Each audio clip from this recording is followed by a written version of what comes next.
جوه كل واحد فينا صوتين بيتخانقوا. صوت العقل بيقول لك فكر، خطط، استنى، والقلب عايزك تفكر دلوقتي. والسؤال اللي هيطاردك دايما، لو سمعت عقلك هتخسر قلبك، ولو سمعت قلبك هتخسر حياتك. في برنامجنا هنعرف ندمج ما بين العقل والقلب ونطلع أحسن نتيجة. مشاهدينا الكرام، أهلا بيكم في حلقة جديدة من برنامج عقل وقلب. هسألك سؤال كده في بداية الحلقة ونخش في الموضوع على طول. تفتكر شكل المريض النفسي إيه؟ هل المريض النفسي ده واحد ماشي بيشد في شعره، واحد ماشي بيكلم نفسه، واحد زعلان طول الوقت، واحد بيصوت؟ ولا المريض النفسي ده ممكن يكون حد قريب منك أو أنت شخصيا؟ يعني ليه المريض النفسي ده ما يكونش والدك، والدتك، خطيبتك، قريبتك، مراتك، انت شخصيا؟ زي ما اتكلمنا في حلقة الطفل الذي بداخلك، واتكلمنا عن متلازمة المحتال، واتكلمنا عن الحاجات دي. كان في الحلقة دي كنت بتكلم عن ناس ممكن يكونوا بوزيشن كبير جدا، أصحاب شركات، دكاترة في الجامعة، ناس كبيرة جدا وتقال جدا، ولكن هم عندهم أمراض نفسية صريحة. النهاردة هشرح لك أنواع الأمراض النفسية اللي ممكن تكون موجودة عندك وانت مش واخد بالك. انا ممكن يكون عندي مرض نفسي، وكلنا عندنا امراض نفسيه. الامراض النفسيه مش بتكون واضحه وضوح الشمس، يعني مش بيكون حاجه زي كحه او برد او مش عارف ايه، لا ده هو بيكون مرض مستخبي وراء افعال وتصرفات ناتجه عن مواقف انت مريت بيها، ناتجه عن طفوله انت مريت بيها، ناتجه عن حاجات كتير جدا جدا جدا. وتابع معايا حلقه عشان تفهم كل حاجه ليها علاقه بالامراض النفسيه، وانا هديك عناوين عريضه وهنبهك. لو لقيت انت او اي حد تبعك عنده حاجة من الحاجات اللي أنا بقول عليها دي، على طول فورا لازم تخضع لجلسات حاجة اسمها CBT أو علاج نفسي. هتروح لدكتور نفسي وتعرض عليه أنا شاكك إن أنا عندي المرض الفلاني، لأن أنا بتصرف واحد اتنين تلاتة. طيب خليني أبدأ معاك النهاردة بأول حاجة واللي الناس كلها بتقولها، وهو الدبريشن، الاكتئاب. أنا مكتئب، أنا زعلان جدا، أنا حاسس إن أنا حياتي باظت، أنا حاسس إن أنا مش عارف أعمل إيه. طيب مبدئيا ايه هو الاكتئاب؟ الاكتئاب هو ان انت تكون فاقد الشغف تجاه اي حاجه من جواك. انت شايف ان انت كانك واقف في مكان فاضي خالص، المكان ده ولا فيه بني ادمين ولا فيه عمارات ولا فيه اي حاجه، مكان فاضي، وانت واقف في الفراغ ده عمال تبص الفراغ فقط.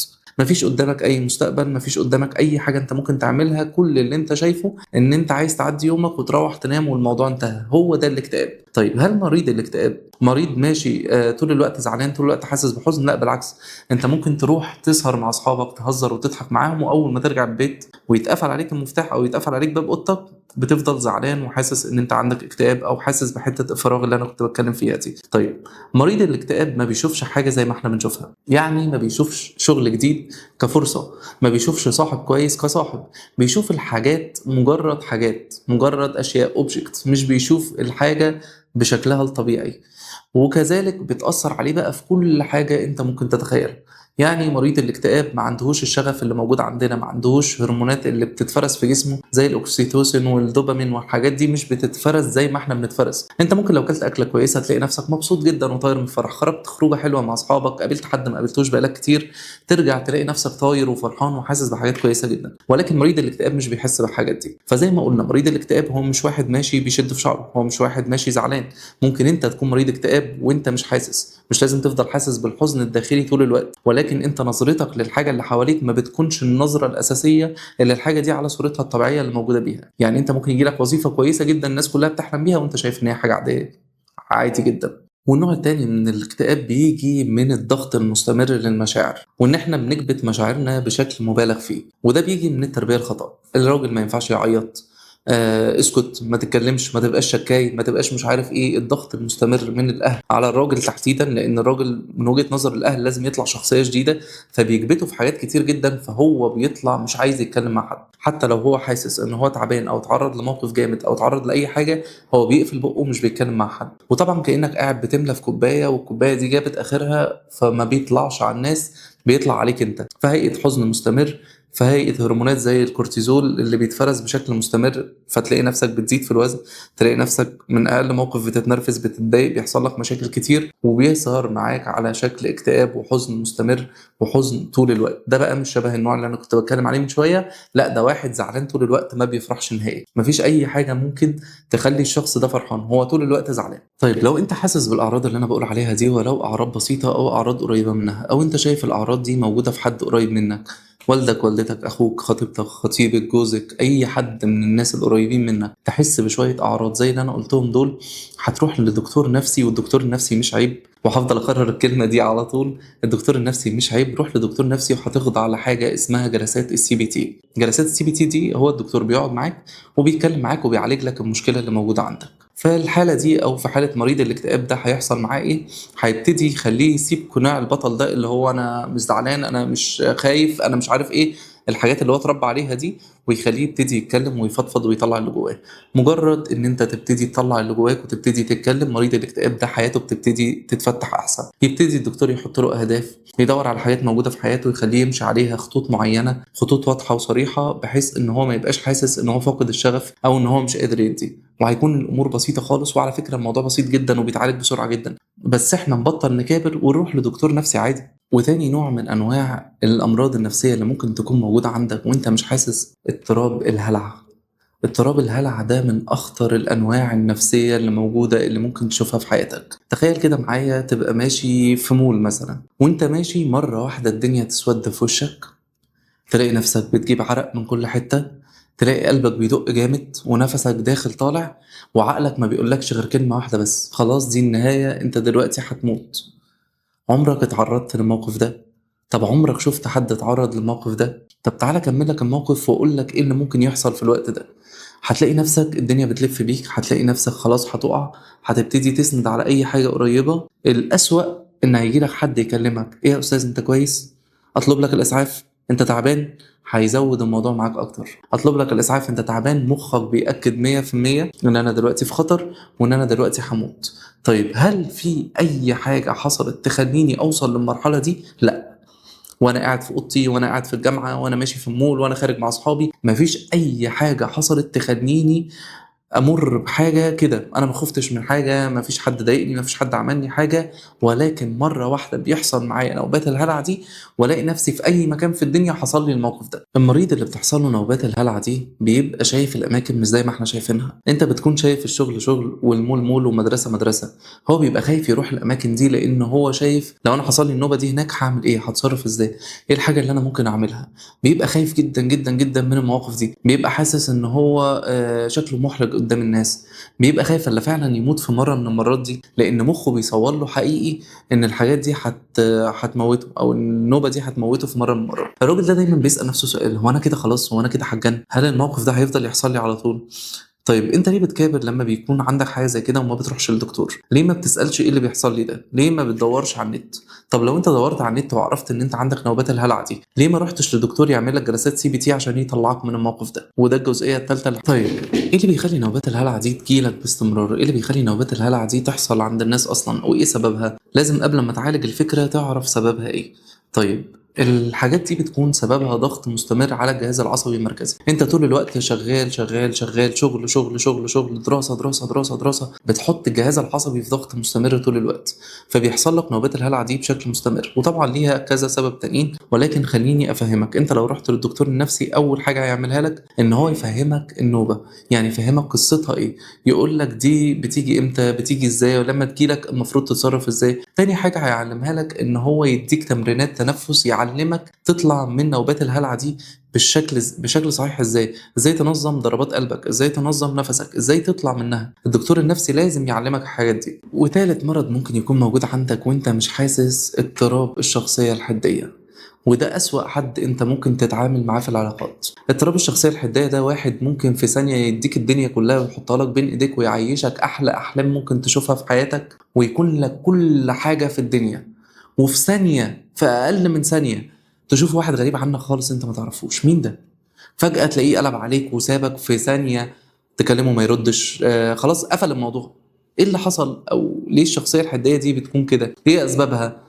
اسباب الشخصية الحدية دي بيكون واحد مر بتجارب صعبة كتير جدا طول حياته، اشتغل شغل شاق، اهله في البيت ما كانوش بيعاملوه احسن حاجة، كان مسؤول طول الوقت عن حاجات كتير من وهو صغير، فهو اتعلم ان الحاجة بالنسبة له يا اما وهي في ايدي يبقى ليها قيمة، يا اما ملهاش قيمة وهي بعيد عني. فالشخصية دي أو الشخصية الحدية دي المفروض إن إحنا نبتدي نتعامل مع الحاجات دي بشكل طبيعي. يعني مثلا حد جه عليا مثلا من صحابي، هسأله مالك في إيه بتاع، لكن ده لو حصل موقف واحد بس، يعني لو واحد صاحبه اتأخر عليه مثلا تلاقيه سابه، خلاص ما يكلمهوش تاني، ياخد بعضه ويروح وما يردش على التليفون، والشخصيه دي انتهت بالنسبه له كأن في زرار اون واوف كده. ما عندهوش اي مشاعر تجاه البشر نهائي. في ثانيه ممكن يكون اقرب حد ليك، وفي ثانية تانية هتلاقيه أبعد حد عنك تماما. مش هتعرف تتعامل مع الشخص ده نهائي نهائي نهائي. اللي بيكون الشخصية دي أو الشخصية دي بتكون قوية جدا جدا جدا جدا قدامك، ولكن بينه وبين نفسه بيكون في دماغه ألف سيناريو، ألف حاجة.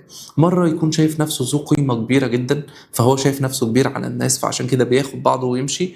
ومرة تانية بيكون شايف نفسه هو اللي محتاج للناس، عشان كده بيقرب منهم ويفضل طول الوقت جنبهم، بيفضل طول الوقت مقرب ليهم. فالشخصية الحدية دي أصعب شخصية أنت ممكن تتعامل معاها لو أنت مرتبط بيها. المشاعر عند الشخصية دي فوق الوصف، فوق الطبيعي، دايما أكتر من اللازم.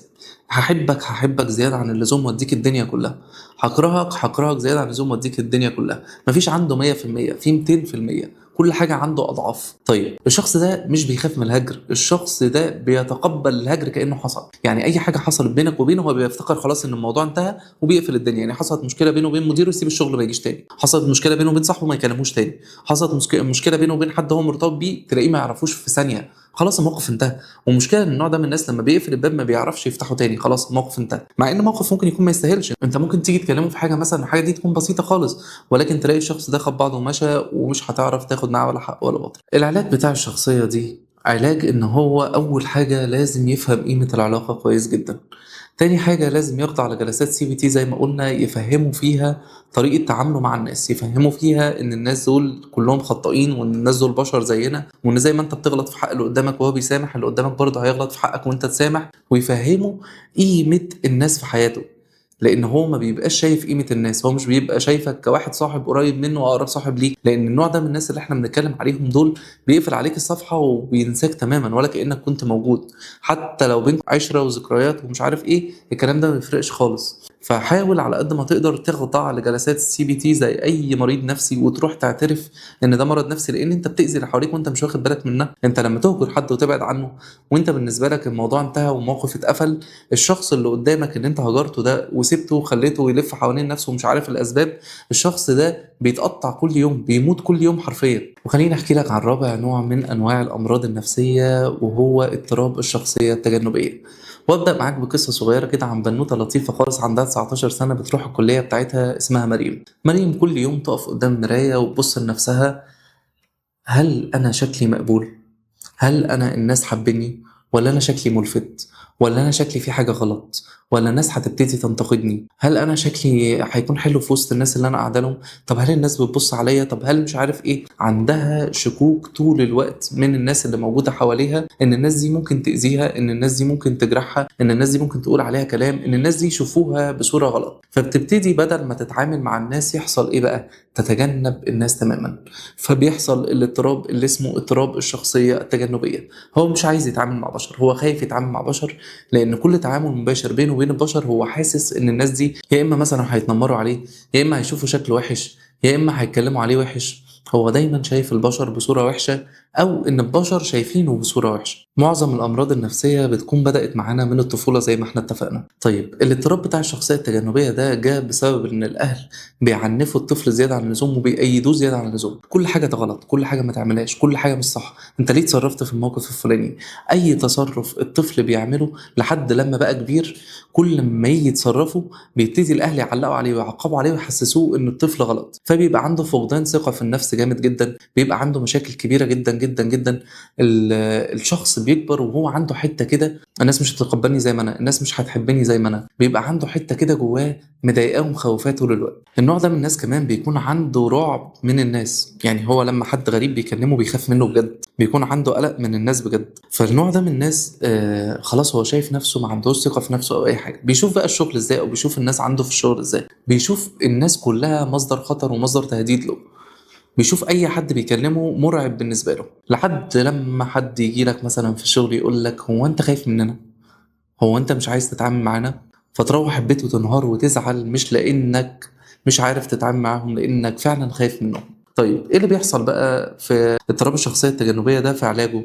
بيروح للدكتور بيخضع لجلسات CBT، والجلسات دي بتعلمه كويس جدا قيمة ذاته وقيمة نفسه، بتخليه يعرف يتعامل مع الأشخاص دول في حياته، بتخليك يفهم كل حاجة موجودة حواليه ويشوف الدنيا بنظرة صح. جلسات CBT دي هي اللي أنا بنصح بيها في أي حاجة في الدنيا ليها علاقة بالأمراض النفسية، دي مهمة جدا جدا جدا. وخامس نوع من الأمراض النفسية اللي ممكن تكون موجودة عندك وانت مش حاسس ان هي موجودة عندك هو اضطراب الوسواس القهري. خليني بقى افهمك اضطراب الوسواس القهري ده، ولما بيجيلك بتحس بايه، والناس اللي عندهم وسواس قهري بيحسوا بايه.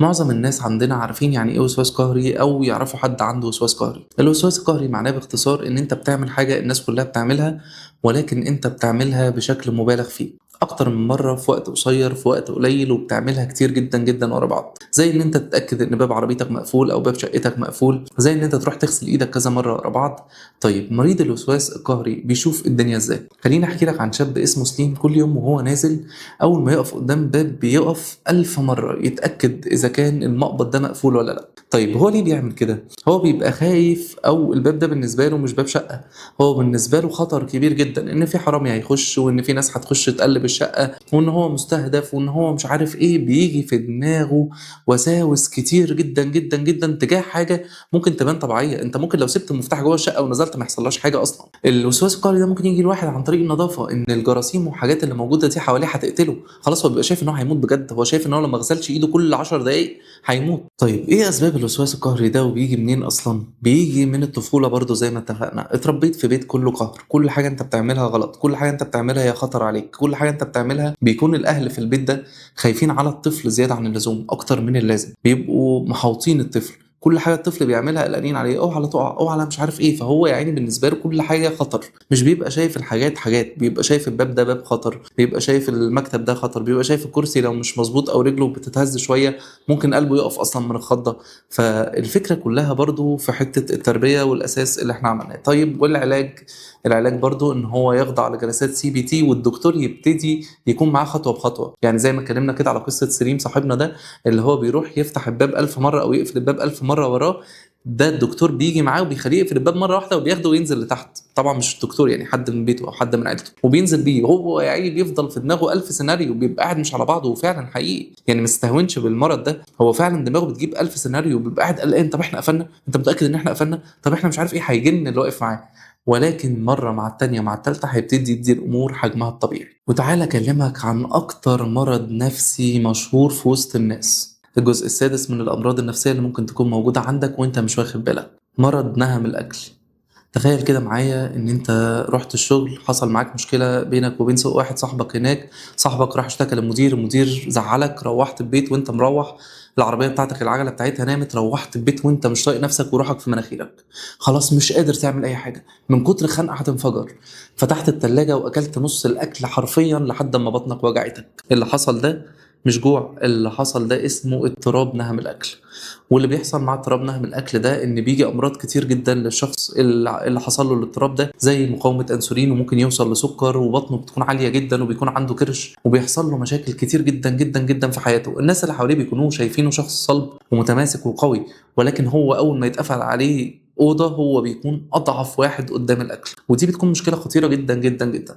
طيب اضطراب نهم الاكل، هنقعد نعمل جلسات CBT، وهنروح لمدرب جيم كويس وشاطر وفاهم، يبتدي ان هو يعالجنا نفسيا قبل ما يعالجنا جسديا. يعني قبل ما يدربك جيم يبتدي يفهمك انت هتعمل ايه في نظام الاكل بتاعك، والاكل عباره عن ايه، والسعرات والحاجات دي، عشان يكون عندك ادراك للحاجه اللي انت بتعملها. طيب هل الموضوع محتاج دكتور نفسي؟ الموضوع طبعا محتاج دكتور نفسي. لازم يكون معاك دكتور نفسي يفهمك كل الحاجات دي، ويديك دروس في فكرة جلسات CBT دي، يديك دروس في فكرة الأكل، وإزاي ناكل، وإزاي نفرغ طاقتنا، وإزاي نفرغ مشاعرنا. فكرة الجيم اللي أنا قلت لك عليها من شوية دي هي أكبر حاجة تقدر تفرغ فيها طاقتك ومشاعرك عن الأكل. يعني بدل ما تحط حاجة في بقك وتدخل أكتر، لا أنت بتحرق من اللي موجود وبتشيل وبتزود وزن. ويا سلام بقى لو رحت لعبت لك فنون قتالية ولا سباحة ولا الحاجات دي، فعلا فعلا اللي هتخلي طاقتك تنزل خالص. الحاجات دي العلم اثبت ان هي بتفرز هرمونات في الجسم زي الدوبامين والاكسيتوسين. الحاجات دي بتخليك فرحان ومبسوط، وبتطلعك من مود الاكتئاب او مود الزعل اللي انت موجود فيه. وهكلمك عن حاجه احنا بنهزر مع بعض بيها وبنقولها على طول الوقت، ولكن هي مرض نفسي وخطير جدا. ال ADHD، اضطراب فرط الحركه. ايه اضطراب فرط الحركه ده؟ وهل الشخصيه اللي عندها اضطراب فرط الحركه دي هو بيكون حد بيتحرك كتير؟ هل هو فعلا حد طول ما هو قاعد عمال يفرك وبيعمل حاجات؟ ولا اضطراب فرط الحركه ده ممكن يكون موجود هنا جوه دماغي؟ لا، اضطراب فرط الحركه ده ممكن يكون موجود جوه دماغي. ممكن يكون انت بتفكر في كذا حاجه في وقت واحد. تعال اشرح لك بقى مريض اضطراب فرط الحركه ده والاي دي اتش دي بيشوف الدنيا ازاي. اولا هو عنده تشتت انتباه مش طبيعي، هو مش مركز في اي حاجه، ما بيكملش الموضوع لحد الاخر، ما بيكملش جمله لحد الاخر.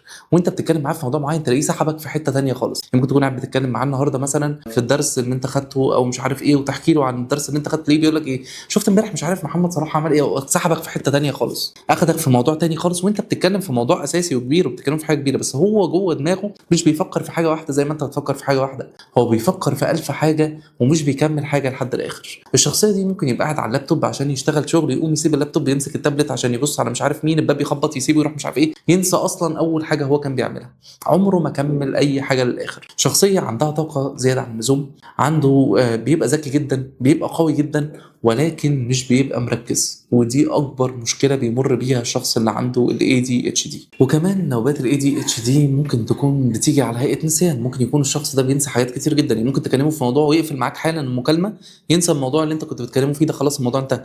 وهو على فكره ما بيكونش بيتناسى، هو بيكون ناسي بجد، لان دماغه دي بتشتغل بكفاءه عاليه زياده عن اللزوم. لو احنا دماغنا بتلف مره، هو دماغه بتلف 10 مرات جوه، فده بيتعبه اصلا جدا، هو نفسه بيتعب، هو بيبقى مش مركز في اي حاجه وبيعملها. طيب العلاج بجلسات السي بي تي زي ما احنا قلنا، ان الدكتور هيبتدي يفهمك ان ازاي تفكر في حاجه واحده، ويبتدي الدكتور وهو قاعد معاك يتكلم في موضوع واحد، وكل ما تيجي تهرب منه يروح جاي موجهك تاني، كل ما تيجي تهرب منه يروح جاي موجهك تاني، لحد لما يعلم دماغك ان هي تتحرك في اتجاه واحد. هيبتدي يفهمك ازاي تفكر وترتب اولوياتك وترتب افكارك وتخلي افكارك تطلع ورا بعضها. في النهايه الحياه فيها ضغوطات قليله وضغوطات صغيرة يومية، وفيها ضغوطات كبيرة ممكن تأثر علينا بشكل مباشر وتجيب لنا فعلا مشاكل كبيرة جدا. أنا النهاردة ما لحقتش طبعا إن أنا ألم كل الأمراض النفسية، ولكن إن شاء الله هيكون الحلقة دي جزء تاني. خليني أتكلم معاك إن أنت مجرد ما تحس إن أنت مضغوط نفسيا، أو إن أنت عندك مشكلة نفسية أنت بتتصرف فيها بشكل مش طبيعي، الأفضل إن أنت تروح للدكتور وتطمن على نفسك. وخليك عارف الجلسات النفسية زيها زي الجلسات العضوية بالظبط، يعني المرض النفسي زيه زي أي مرض عضوي، محتاج دكتور ومحتاج ان انت تعترف ان انت عندك المرض ده. واشوفكم في حلقات تانية كتير في برنامج عقل وقلب. جوه كل واحد فينا صوتين بيتخانقوا، صوت العقل بيقول لك فكر، خطط، استنى، والقلب عايزك تفكر دلوقتي. والسؤال اللي هيطاردك دايما، لو سمعت عقلك هتخسر قلبك، ولو سمعت قلبك هتخسر حياتك. في برنامجنا هنعرف ندمج ما بين العقل والقلب ونطلع احسن نتيجة.